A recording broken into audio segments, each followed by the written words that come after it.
They told him to leave the store because he didn't look like he belonged, but they had no idea they were speaking to the man who owned the entire company. Terence Blakemore didn't look like someone who owned anything on that block, at least not to the people working inside Devlin and Royce, the luxury jewelry boutique on Grant Street in Palo Alto, California. It was early afternoon on a Wednesday, sunlight filtering through the large windows, bouncing off diamonds that sat behind bulletproof glass. The store smelled like expensive perfume and polished wood. Every case was spotless, every bracelet, watch, and necklace positioned to perfection. It was the kind of place where silence was part of the brand. Terence stepped in wearing joggers, a black hoodie, and well-worn running shoes, his hoodie slightly damp around the collar, sweat still drying from the quick workout he'd squeezed in before his next meeting. He kept his head down at first, scanning the displays with his hands in his pockets. No one greeted him behind the counter. 2 sales associates, one a middle-aged man in a navy suit, the other a younger woman with a tight bun and a tablet in hand, looked right through him. The man shifted his eyes from Terence to the door. After 30 seconds of standing near the platinum watch case, Terence glanced up, caught the woman's eye, and gave a slight nod. She gave nothing back. He moved to the left, closer to the high-end ring display. Finally, the man walked over, slow and cautious, his smile forced. "Can I help you with something?" he asked, already sounding tired. Terence smiled politely, just looking for now, thinking about picking something up for a client. The man tilted his head slightly. "We usually work by appointment." Terence gave a slight chuckle. "Didn't realize I needed a reservation to spend money." The man didn't laugh. "We try to maintain a certain atmosphere," he said. "If you're not ready to purchase, we ask that guests avoid handling the merchandise." Terence raised an eyebrow. "I didn't ask to touch anything." The man gave a small shrug. "Still, this isn't a browsing store." There was no anger in Terence's face, no embarrassment either. He just looked at the man for a few seconds, then glanced around the room again. Cool, quiet, composed. From the back, the young woman whispered something to the man. Terence caught her tone, nervous and urgent. The man cleared his throat. "Sir, I'm going to have to ask you to leave." Terence's eyes stayed on him for a moment longer. "You sure about that?" he asked, his voice even. "I am," the man replied, crossing his arms. Terence exhaled once through his nose. "All right."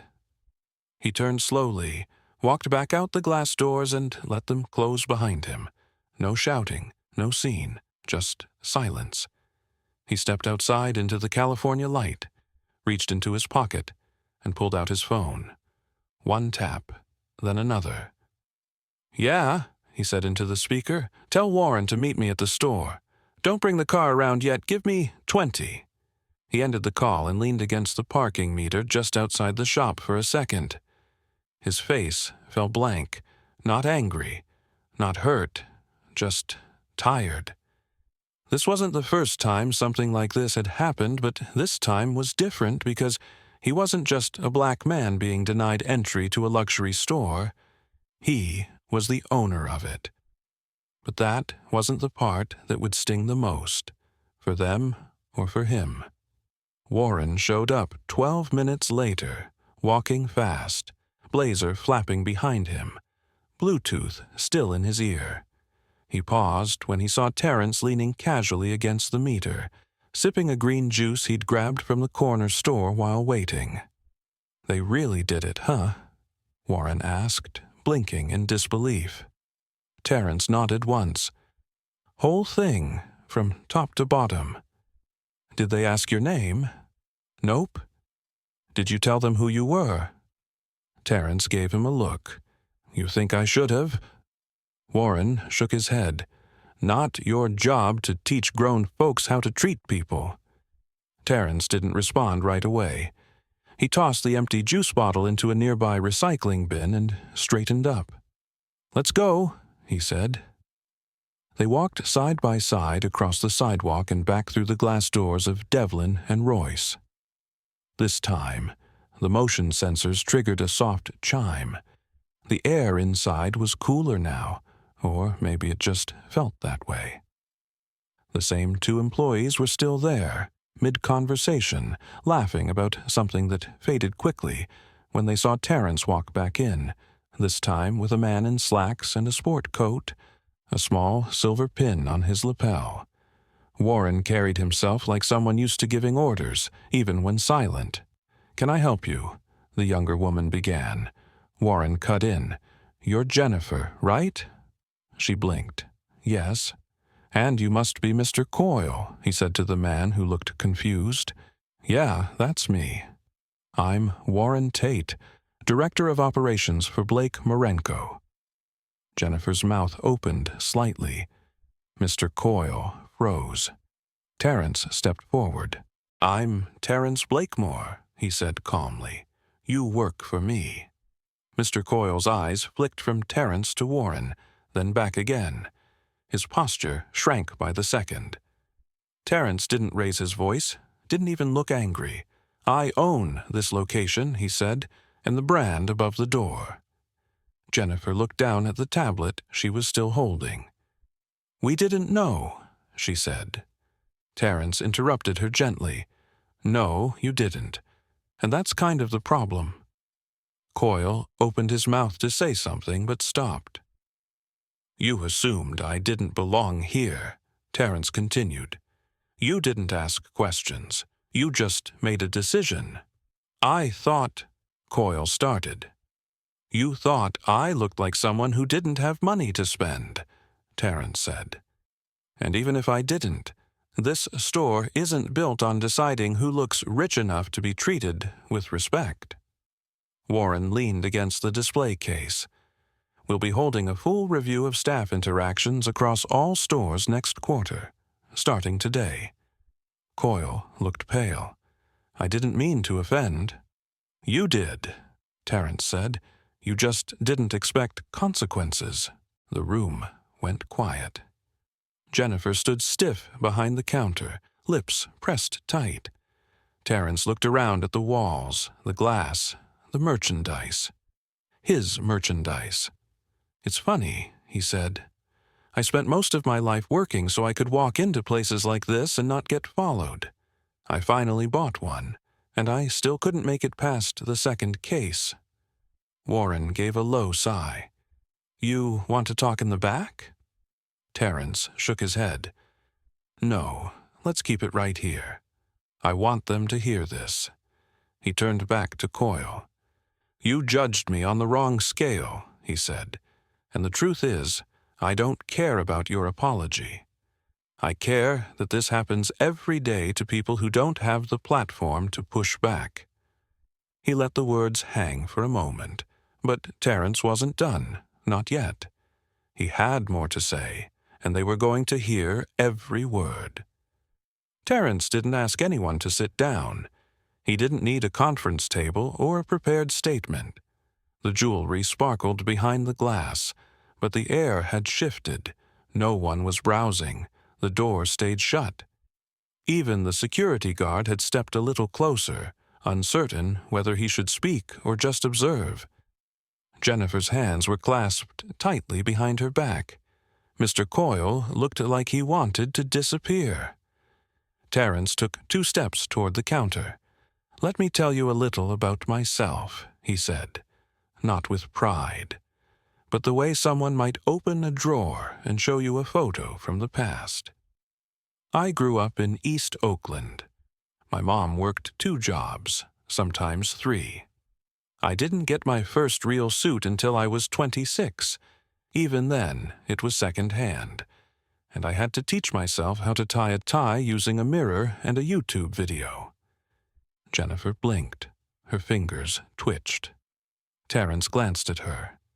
"You ever been followed in a store just because of what you're wearing?"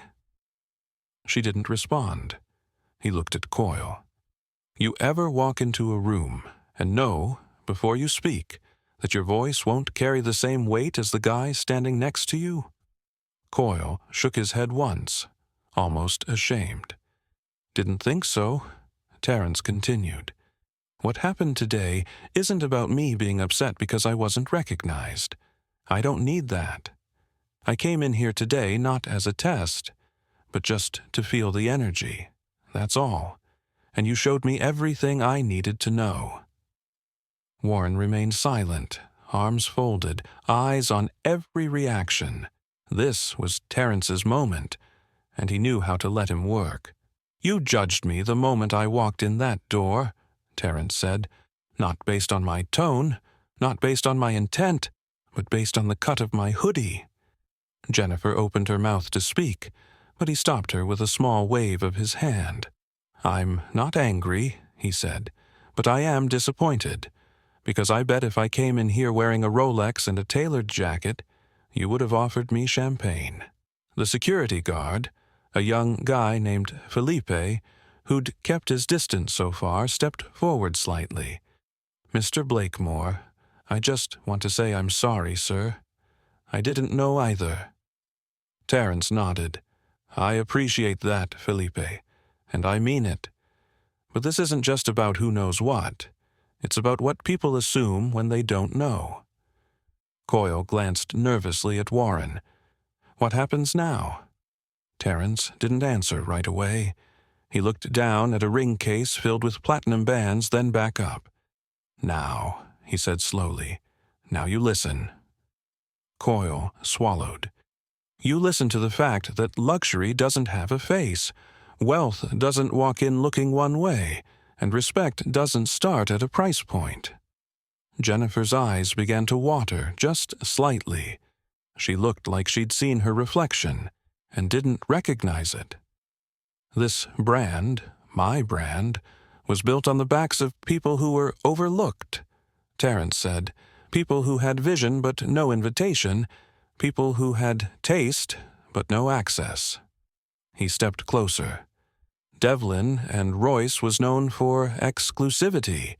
That's why I bought it, not to keep it exclusive, but to open it up, to remind people that quality has nothing to do with who you expect to walk through the door. The silence in the room was heavy now, not awkward, just full. But Terence wasn't finished building his message. The next part would go even deeper, and it wouldn't be easy for them to hear. Terence didn't move. He stood there, still in his hoodie and joggers, owning the room in a way that didn't need approval. This wasn't about power. This was about presence, and everyone felt it. We're going to talk about what happens next, he said, but not just about this store, not just today. He turned to Warren. Let's bring them in. Warren stepped outside and motioned toward the sidewalk. A few moments later, 2 more people entered. Sasha Lamont, Terence's head of client experience, and Ronald Sturgis, a quiet but sharp regional trainer who'd helped build the retail culture for Blake Marenko across 6 cities. Jennifer's eyes darted between them. Mr. Coyle cleared his throat but didn't say a word. Sasha gave a soft smile. We're not here to punish anyone. We're here to show you something. Terence nodded, because what happened today isn't rare. And it's not just you. It's how this industry was built. I've had high-net-worth clients tell me they've had to bring assistants just to be treated with respect. You think that's right? No one answered. Ronald stepped forward. We train on product. We train on language. But too many of us never got trained on people, on judgment, on unconscious decisions that feel small but carry weight. Coyle looked at the ground. I thought I was being careful, he said. Terence didn't scold him. You were being selective. You were protecting a space you assumed needed protecting. But what you really did was close the door on someone who built it. Sasha handed Jennifer a small stack of cards. These are real stories from real clients, anonymous, but every one of them came from a Blake Marenko or Devlin store. Read the top one. Jennifer's voice shook slightly as she read aloud. Walked in with my teenage son. No one spoke to us until a white customer entered. Suddenly, 3 people asked if they could help her. We left, never went back. She paused, swallowed. I'm sorry, she said quietly. Terrence stepped in. You know what's tough? That customer probably didn't say anything. They didn't argue. They just took their wallet elsewhere, and that hurts more than words. He turned to Coyle. You've been with the company 7 years, right? Almost 8. You're a good salesman. That's why you're here. But selling jewelry isn't about judging who looks like money. It's about making every person feel like they belong here. That's how you build loyalty. The room was still.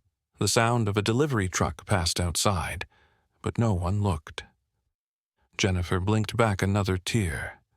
I didn't think I was that person. You're not the only one, Terrence replied, but you were that person today. And now you've got a choice. You can be better, or you can be comfortable. Ronald stepped up again. Starting tomorrow, all sales staff will go through a new Human First training program. Not sensitivity, not a checklist. We're going to talk, we're going to listen, and it's going to be uncomfortable sometimes. But that's the only way this changes. Mr. Coyle looked at Terrence. Do I still have a job? Terrence looked back at him with no expression. That depends on whether you're here to protect a commission or serve people. But even in this confrontation, Terrence wasn't trying to break them. He was trying to break the cycle. And the most important part was still coming. Terrence didn't rush the moment. He looked around the showroom one more time. The floors gleamed, the lights were cool-toned and sharp. Everything in the store said precision. And yet, what had just happened couldn't be fixed with polish. This isn't about one awkward moment, he said. This isn't even about one bad call. He stepped back, arms relaxed at his sides. Let me tell you about a friend of mine. He's worth 8 figures, owns a tech firm in Phoenix. Drove his old, beat-up Jeep to a luxury dealership just last month. They didn't even let him past the welcome mat. Terrence shook his head, half smiling at the absurdity. You know what he did? He walked out, went 2 miles down the road, bought 2 cars, paid in full, left a tip so big the saleswoman cried. Ronald gave a small grunt. Happens all the time. It does, Terrence said, and that's the thing. You never know who's walking in. But more importantly, you never know what they're carrying. Some people walk in with cash, others walk in with pride, some walk in trying to forget what they just went through that morning. And all they want is to feel human, not sized up, not ignored. Jennifer stood straighter now, not defensive anymore, just listening. I don't need this store to be trendy, Terrence continued. I need it to be honest. People are tired of walking into rooms where the temperature changes as soon as they enter. It's not always loud, it's not always hostile. Sometimes it's just silence, a hesitation, a glance. Warren chimed in for the first time since re-entering. We've got data from over 200 clients across 14 stores. Same pattern, same feedback. Too many people of color, women, and younger customers saying they feel like they have to prove something before anyone makes eye contact. Mr. Coyle rubbed his eyes. We're trying to protect the brand, Terrence interrupted, calm but firm. And what do you think is the brand, Mr. Coyle? A logo? A name? He paused. No, the brand is how people feel when they walk through that door. That's the whole thing. He turned slightly, motioning toward the wall where the company's mission statement hung in a brushed silver frame. Look at that. Luxury for every story. You see that? Jennifer nodded slowly. Terence looked back at her. Do you believe it? I want to, she said. I didn't realize I'd drifted from it. We all drift, he replied. What matters is whether we steer back. Sasha pulled a tablet from her bag and tapped the screen. We're launching a company-wide listening session next month. Anonymous stories, in-person conversations, and real accountability. This isn't just for corporate, it's for everyone. If you've ever made someone feel small in this space, now's the time to unlearn it. Terence looked thoughtful. I've been silent before in other places. I've let things slide, told myself it wasn't the time to speak up. But when it happens in your own house, he shook his head, you don't stay quiet anymore. Ronald nodded once. We don't fix this with a memo. We fix it one room at a time. Terence gave a short laugh, not out of humor, but clarity. When I bought Devlin and Royce, people told me I was crazy, said the culture was too old school, too stiff, that I'd never be able to shift it. He looked Mr. Coyle dead in the eye. Watch me. But changing a culture isn't about a single speech. It's about what comes next. And Terence had one last move to make before walking out that door. Terence didn't stay long after that. The point had been made, and, more importantly, it had been heard. But before he left, he turned to Sasha. We'll need follow-ups here, weekly check-ins for the next month. I want every team member to speak to what they've learned, not what they've memorized. Sasha nodded. Already on it. Jennifer looked unsure whether to speak, but something in her shifted. She took a step forward, not rushed, not rehearsed. Mr. Blakemore, she said, voice soft but steady. I know I messed up. I don't have an excuse. I just want you to know I want to be part of the change, not out of guilt, but because I saw myself today, and I didn't like what I saw. Terence didn't smile, but he met her eyes with a kind of recognition, the way a teacher might look at a student who finally connected the dots. You'll get that chance, he replied. But growth isn't quiet. It's uncomfortable. If you're ready for that, then I am too. Coyle stayed silent. He looked rattled, not by fear of losing his job, but by the weight of what had been revealed.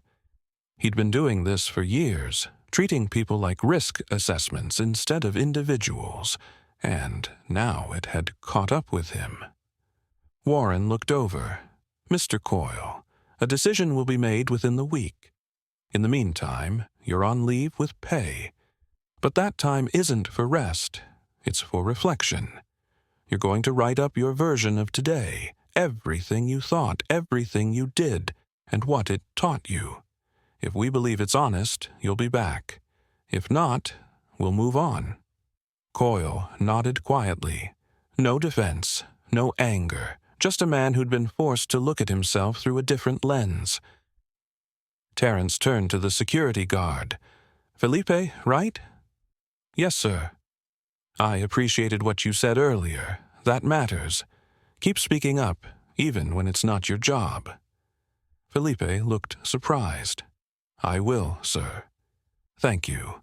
As Terence walked toward the door, he paused beside the case where he'd been standing earlier, right before being told to leave. He tapped the glass lightly. That one, he said. Sasha stepped closer. The platinum chronograph. Yeah, Terence said. Add it to the company training collection. Not for sale, not for display. Just something to remind people where this all started. Sasha smiled. Symbolic? No, he said. Real. They walked out into the California afternoon. This time, no one watched him go like a stranger. No one wondered if he belonged. He didn't say much on the way back to the office, just sat in the back seat of the company SUV, scrolling through emails, occasionally looking out the window. Warren finally broke the silence. "You okay?" Terence nodded. "Yeah." Warren waited a second. "You think they'll change?" Terence took a moment. "Some will, some won't. But that store's not the same anymore. That moment, what happened in there? Nobody forgets that."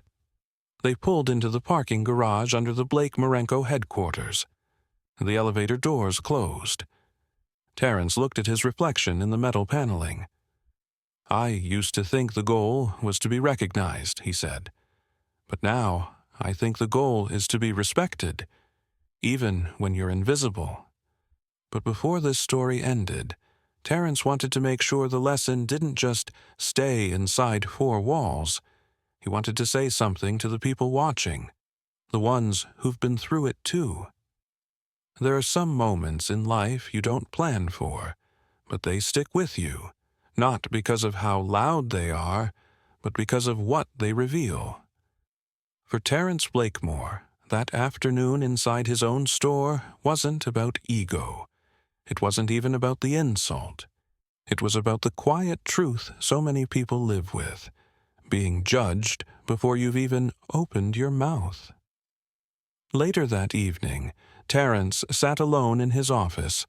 The sun was down, and most of the building had emptied.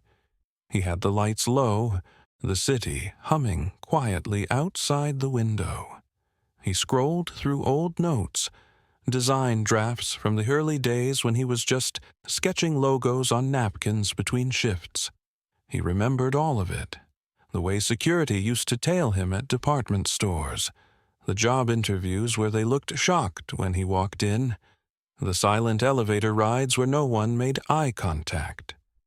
That moment in the jewelry store was just another brick in the wall he'd been climbing for decades. But he didn't hold hate. He held memory. He clicked open a message on his screen, a client testimonial from a mother in Scottsdale. She'd walked into one of the boutiques wearing leggings and flip-flops.